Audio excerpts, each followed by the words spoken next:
cut short the fact that they have 3 payrolls in July. And the first payroll is July the 2nd. Now there's going to be some scrambling around trying to get cash, meet cash flow to make that payroll on July the 2nd of this year.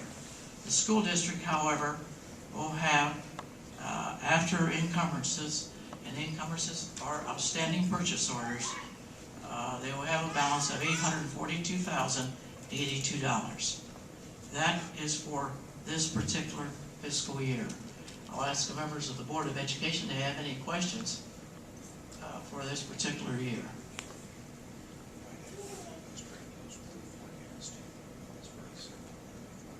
Right.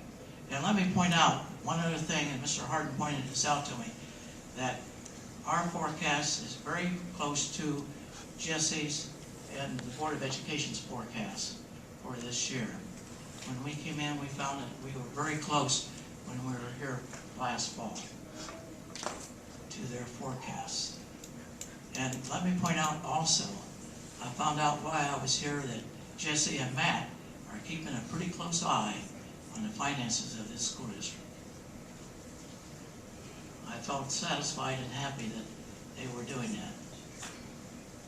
Any questions from the members of the board? If not, I'll go on to fiscal year 12. In fiscal year 12, I projected a 3% increase in your real estate tax. Now, that's been about the average through the years. And that's why we do a 4-year projection, is the fact that that gives us averages in doing our calculations. So I come up with $4,224,628.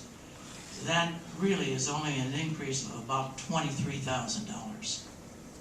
That's not very much of an increase coming off of your certificate. And then then we would have the tangible personal property tax.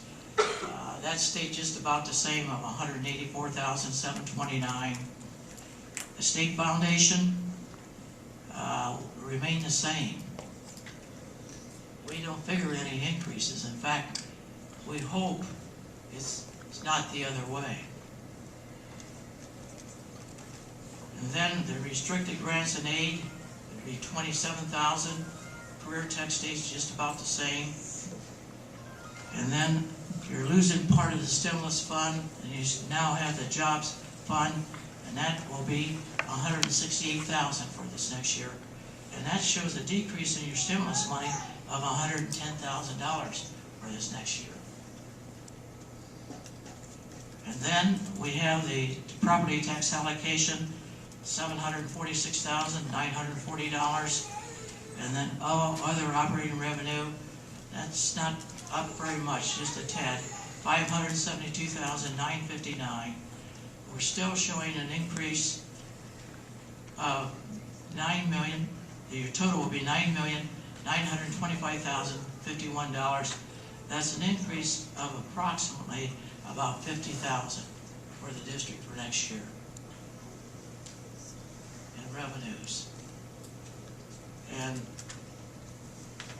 therefore, going to expenditures, salaries, all we are allowed to project are your increments, or your step increase in salaries.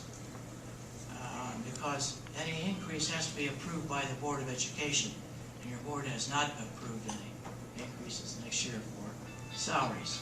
And so therefore, that represents just the step increase, along with what we anticipate you spend for this year. That was $5,223,917.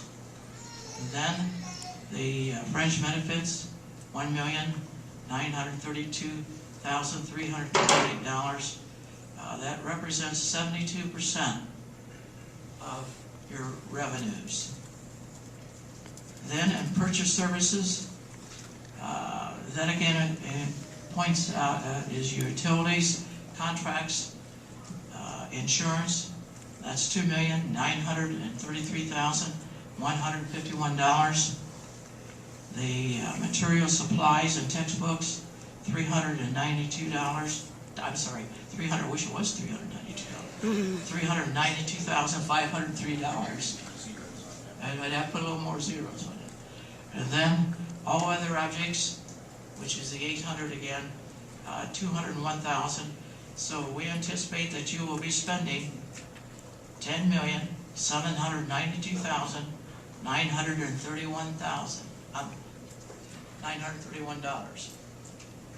That is a deficit of $757,880.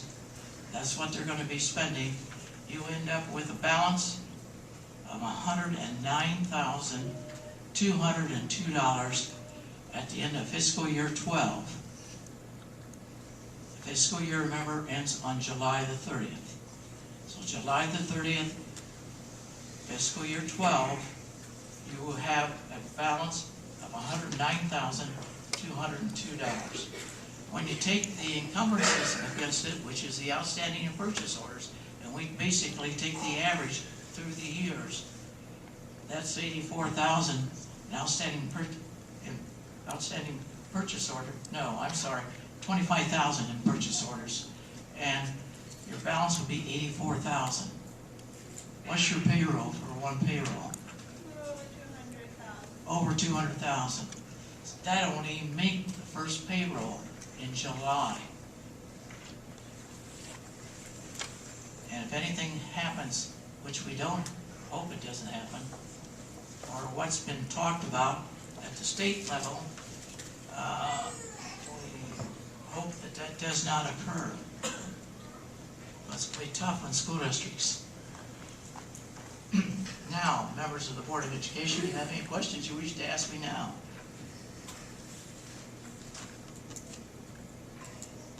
They're letting me off easy. I guess so. They're saving them all for me. Right. They know who to ask the questions. Okay. I do get to stand up. No, I think I'm okay. I can just run through here. If you'll show me again which one. There we go. I got it. Okay. Good evening, guys and gals, and thanks for coming out here this evening. I would tell you we're from the State Department. We're here to help you, but you know how that line goes, so I'm going to scrap that one. But just say we're here this evening to try to help you understand a little bit about the situation, not only the financial situation with your own school district, but to help you try to get some answers to some questions that you may have. What I'd like to do here is first go through the PowerPoint. It's about 20 slides or so. It won't take me very long to go through it. And then I'll open it up for questions with the Board of Education, and finally with questions with the audience too. So if you see anything that you have a question on, make sure you ask it before I get out of here, since I'm here to answer them tonight. So as Matt said a little bit ago, my name is, thank you, I think. My name is Roger Hardin. I'm Assistant Director in the Office of Finance Program Services. That title impresses my wife, but nobody else. But what it really means is that my official duties in that role are to oversee all the school districts in the state of Ohio.